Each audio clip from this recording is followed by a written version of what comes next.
Hey guys, स्वागत है आप सभी का एक बार फिर से आपके अपने यूट्यूब चैनल हिस्ट्री डॉक्टर पर। और दोस्तों, आपके साथ एक बार फिर से जुड़ गया हूं मैं, आपका दोस्त और आपका होस्ट प्रियव्रत सिंह।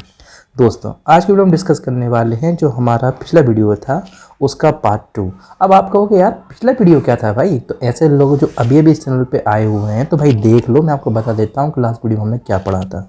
हमने लास्ट वीडियो में डिस्कस किया था दोस्तों, जो भारतीय राजनीतिक व्यवस्था थी उसको हमने डिस्कस किया था। आप कहोगे सर पढ़ा क्या रहे हो, ये तो बता दो। हिस्ट्री पढ़ा रहे हो, पॉलिटिकल साइंस पढ़ा रहे हो, राजनीति विज्ञान पढ़ा रहे हो? अरे भाई हिस्ट्री ही पढ़ा रहे हैं, आइडिया ऑफ भारत ही पढ़ा रहे हैं। कहानी क्या है ना गुरु का, जब तुम देखोगे ना यूनिट में जाके, कौन सी यूनिट नंबर 3 में जाकर, तो वहाँ पर जो आपका टॉपिक नंबर 3 है उसमें आपके दिया हुआ है भारतीय राजनीतिक व्यवस्था प्राचीन भारत में, उसको समझना है। तो प्राचीन भारत की बात आ गई, मतलब ऑटोमेटिक जो आपका टॉपिक है वो कैसे जुड़ गया, इतिहास से जुड़ गया। तो इतिहास को ही पढ़ा रहे हैं भाई। चलो अब डिस्कस करते हैं क्या पढ़ा था पिछले वीडियो में। तो पिछले वीडियो में डिस्कस किया था हमने 6 पॉइंट तक राजतंत्र की प्रमुखता। आप कहोगे सर एकदम डायरेक्ट पढ़ चला देते हो, समझ नहीं आता कौन सा क्वेश्चन है। तो भाई बता रहा हूँ ना, क्वेश्चन देखो यहाँ पर क्या लिखा हुआ है। क्वेश्चन, प्राचीन भारत में शासन एवं राजनीति। तो आपको क्वेश्चन इससे जुड़ा हुआ पूछेंगे। इसमें मैंने आपके लिए 1 करके, 2 करके, 3 करके, 4 करके, 5 करके 6 पॉइंट बता दिए थे। अभी मैं डिस्कस कर रहा हूँ अब आपके साथ सादे पॉइंट से। बस अब फालतू बातें नहीं, अब ज़्यादा बात नहीं, चलो डिस्कस करते हैं 7th पॉइंट। देखो 7th पॉइंट आपके लिए क्या दिया हुआ है, धर्म और राजनीति में घनिष्ठता। तो प्राचीन भारत की जो विशेषताएं आप पढ़ रहे हो, इसमें आपके 7वें पॉइंट में क्या विशेषता बताई हुई है कि धर्म और राजनीति में घनिष्ठता थी प्राचीन भारत की राजनीति में। चलो पढ़ते हैं, समझते हैं क्या है धर्म और क्या है राजनीति। देखो क्या लिखा हुआ है, प्राचीन भारत में राजनीतिक सिद्धांतों के विकास में धर्म का अहम स्थान था, महत्वपूर्ण स्थान था। कैसे? यदि आप ध्यान से समझें तो सभी धर्मों द्वारा, तो भारतीय विचार में सब कुछ धर्मों द्वारा ही चले थे। मतलब जो भारतीय राजनीति है उसमें धर्म का एक बहुत इंपॉर्टेंट हिस्सा, इंपॉर्टेंट रोल है। इसलिए पहले के जो लोग थे सिद्धांतकार, उन्होंने क्लियर बोला है कि भाई भारत में राजनीति को धर्म से अलग नहीं किया जा सकता। इसलिए धर्मशास्त्र के ग्रंथों में राज्य का विचार राज्य शास्त्र के नाम से वर्णित है। पर बताया जा रहा है आपके लिए कि जो राजा और जो प्रजा है इनका परस्परिक धर्म क्या था, राज्याभिषेक की विधि। तो मतलब आपको ये बताया जा रहा है कि जो राजा रूल करता था वो राजा धर्म को कैसे जोड़ता था अपनी रूलिंग में, अपने राज्य में। तो राज्याभिषेक की विधि जो है उस समय होती थी। तो धर्म में जो विधि वर्णित होती थी, यानी कि धर्मशास्त्र में जैसे वेद हो गए, पुराण हो गए, इस सब में वैसे ही यहाँ पर राज्याभिषेक करवाया जाता था। राजाओं द्वारा यज्ञ करना तो आपने सुना होगा, जैसे कि अश्वमेध यज्ञ होता है। तो इस तरह के यज्ञ जो हैं ये राजा करवाते थे। तो ये भी किस लिए होते थे, ये भी धर्म से संबंधित चीज़ें तो हैं। ऐसे ही पुरोहित नियुक्त करना, तो पुरोहित मतलब हर एक राजा का अपना एक गुरु होता था, हेड होता था, तो पुरोहित कहलाते थे। राजकुमारों के संस्कार। तो दोस्तों कहीं ना कहीं आप देख सकते हो चारों पॉइंट को पढ़ के कि बिल्कुल भाई धर्म से संबंधित थी सारी व्यवस्थाएं। इन धार्मिक पुस्तकों, मतलब जो वेद हैं, पुराण हैं, इनमें आप देखते हैं तो धार्मिक पुस्तकों में राजा के कर्तव्यों का नहीं बल्कि उनके मंत्री जो है, राजा के पुरोहित, सेनापति, न्यायाधीश, कर्मचारी, सैनिकों कर्तव्य, ये सब वर्णित थे। तो आप समझ सकते हो कि मतलब उसमें धर्म का कितना बड़ा रोल था प्राचीन भारतीय राजनीति में। आगे दिया हुआ है, कर्तव्य धर्म दोनों को समानार्थक बताया गया है। मतलब चाहे कर्तव्य चाहे धर्म दोनों एक हैं। जैसे हमने देखा है ना, आपने पढ़ा होगा, कई बार सुना होगा, लोग बोलते हैं कि तुम्हारा धर्म क्या है। तो धर्म से मतलब यहाँ पर हिंदू, मुस्लिम, सिख, ईसाई नहीं। धर्म से मतलब है कि भाई तुम्हारा क्या कर्म है, तुम्हारा कर्तव्य क्या है। तो धर्म और कर्तव्य को बराबर मानते थे, जिसके कारण राज्य संबंधित विचार धर्म से प्रेरित है। तो यही कारण था कि दोस्तों प्राचीन भारत में नैतिकता का समावेश देखने को मिलता है। राज्य शास्त्र कुंजी शास्त्र कहकर पुकारा गया।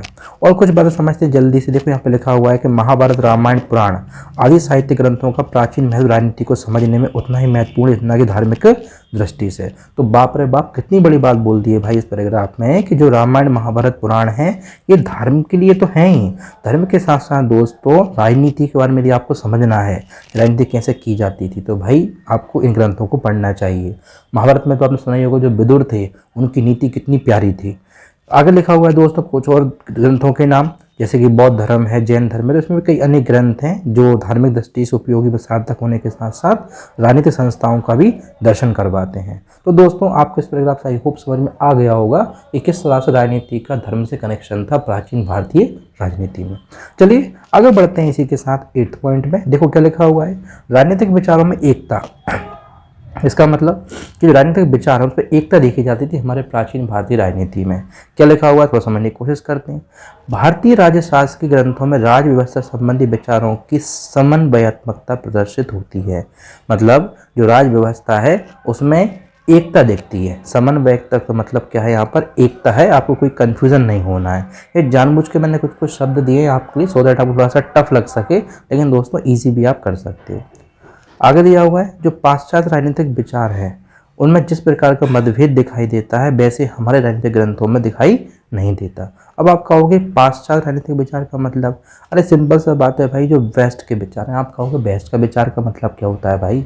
वेस्ट के विचार का मतलब सिंपल सा है कि जो यूरोप है, अमेरिका है, ग्रीस है, यूनान, तुम जो भी बोलो, जितने भी विदेशी देश है उनको पाश्चात्य राजनीतिक देश बोलते हैं। और वहाँ पर जो विचार दिए कुछ लोगों ने राजनीति के बारे में, जैसे कि आपने अरस्तू का नाम सुना होगा, आपने प्लेटो का नाम सुना होगा, आपने सुकरात का नाम सुना होगा, ये दोस्तों पाश्चात्य राजनीतिक विचारक कहलाते हैं। तो इनमें जो मतभेद दिखाई देता है वो मतभेद हमारे में नहीं दिखाई देता। सबसे अच्छी खूबसूरती हमारे देश की राजनीति की ये है प्राचीन समय से। आगे लिखा हुआ है आपके लिए, आप देख सकते हो यहाँ पर कि इसी एकता को देखते हुए मोक्ष, कर्मफल, सिद्धांत, वर्णाश्रम व्यवस्था आदि विचारों में मात्रात्मक अंतर देखने को मिलता है। मतलब केवल नाम अलग अलग है जबकि कनेक्शन सब में एक साथ है। तो इस प्रकार राज्याभिषेक राजा के दैनिक का राजनीतिक विचारों के क्षेत्र में भी बहुत इंपॉर्टेंट है। जो मनु है, कौटिल्य हैं, इनके विचारों का भी विस्तार पूर्वक अध्ययन देखने को मिलता है हमारी भारतीय राजनीति में। चलिए आगे बढ़ते हैं, जल्दी से बात करते हैं 9th पॉइंट की। 9th पॉइंट क्या दिख रहा है आपके लिए? राजनीतिक व्यवस्था परमात्मा द्वारा रचित। ओहो, कितनी बड़ी बात है कि जो हमारे देश की प्राचीन राजनीतिक व्यवस्था थी, ऐसा माना जाता था लोगों के द्वारा, प्रजा के द्वारा, कि भैया राजनीतिक व्यवस्था स्वयं परमात्मा ने बनाई है। तो देखो भाई क्या लिखा हुआ है कि प्राचीन राजनीतिक व्यवस्था को ईश्वर द्वारा रचित माना गया है, परंतु इसका अर्थ यह नहीं है कि परमात्मा ने स्वयं आकर पृथ्वी पर इनकी रचना की।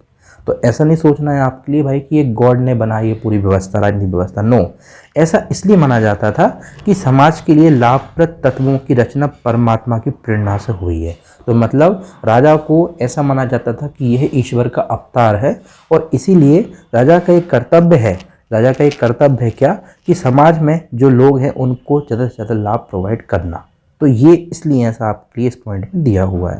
लेकिन पॉइंट बहुत अच्छा है, यदि आप ऐसा लिखते हो तो आपको भाई बहुत अच्छे मार्क्स मिलेंगे, इसकी पूरी पूरी गारंटी है। बात करते हैं जैसे पॉइंट की, दंड नीति का महत्व। दंड नीति मतलब पनिशमेंट देना।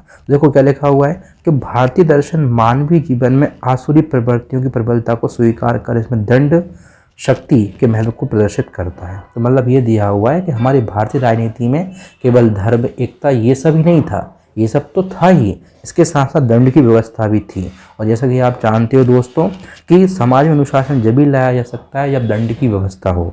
तो राजनीति में दंड के महत्व का अनुमान इसी तरह से लगाया जा सकता है कि भारतीय राजनीति का नामकरण दंड नीति के नाम से भी कर दिया गया है। मनु ने तो यहाँ तक बोला है दोस्तों कि दंड ही शासन है।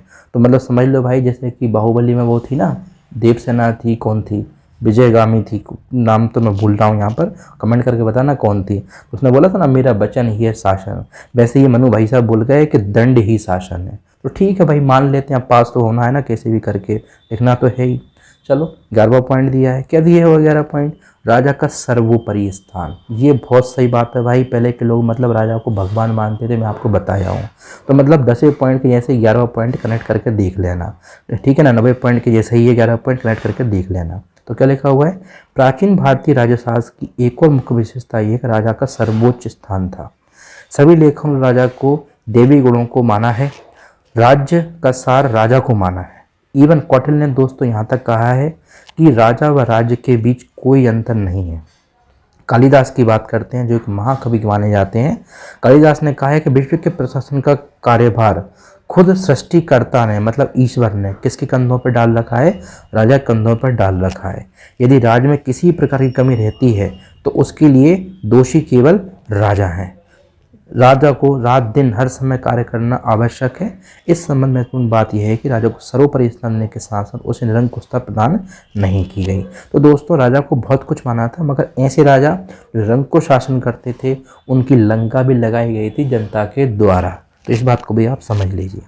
बात करते हैं चलिए साथियों 13वें पॉइंट की। 13वां पॉइंट हमारा लास्ट पॉइंट इस वीडियो का। इसके बाद मैं आप सभी के लिए बैक टू बैक लेकर आऊँगा इंग्लिश मीडियम में वीडियो। तो ऐसे लोग जो मेरे चैनल पे जुड़े हुए हैं, मेरे चैनल के सब्सक्राइबर हैं और इंग्लिश मीडियम के कंटेंट की तलाश कर रहे हैं इस टॉपिक पर, तो आप लोग बिल्कुल तैयार रहो भाई। नेक्स्ट वीडियो जो आने वाला है इंग्लिश मीडियम का आने वाला है आपके इस सेम टॉपिक पर। देखो 13वां पॉइंट देख लेते हैं जल्दी से, फिर वीडियो को फिनिश करेंगे। लिखा हुआ है राज्य एक आवश्यक एवं उपयोगी संस्था। राज्य क्या होती है? एक उपयोगी संस्था है, आवश्यक संस्था है। तो क्या लिखा हुआ है कि प्राचीन राजनीति एवं शासन संबंधी धारणा इस बात का पूर्णतः समर्थन करती है कि राज्य का स्थायित्व सामाजिक जीवन में अत्यंत महत्वपूर्ण है। जीवन में तीनों लक्ष्य कौन कौन से? धर्म, अर्थ, काम। इनके लिए राज्य का होना बहुत जरूरी है। राज्य के बिना इनकी प्राप्ति असंभव है।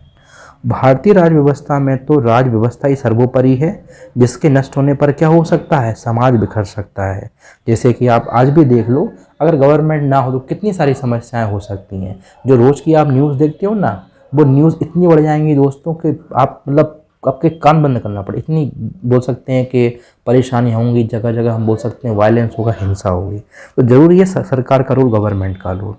आगे लिखा हुआ है कि आप दूसरे शब्दों में ये भी कह सकते हो कि प्राचीन भारत में व्यक्तिवाद एक विचार होता है, अराजकता के विचारों का अभाव रहा है। आई होप आपको वीडियो बहुत अच्छे से समझ में आया होगा, सारी चीज़ें क्लियर हो गई होंगी। तो दोस्तों मिलता हूँ बहुत जल्द नेक्स्ट वीडियो में, और अगर वीडियो अच्छा लगा हो तो लाइक करना बिल्कुल ना भूलिएगा। मिलता हूँ नेक्स्ट वीडियो में, तब तक के लिए जय हिंद, जय भारत।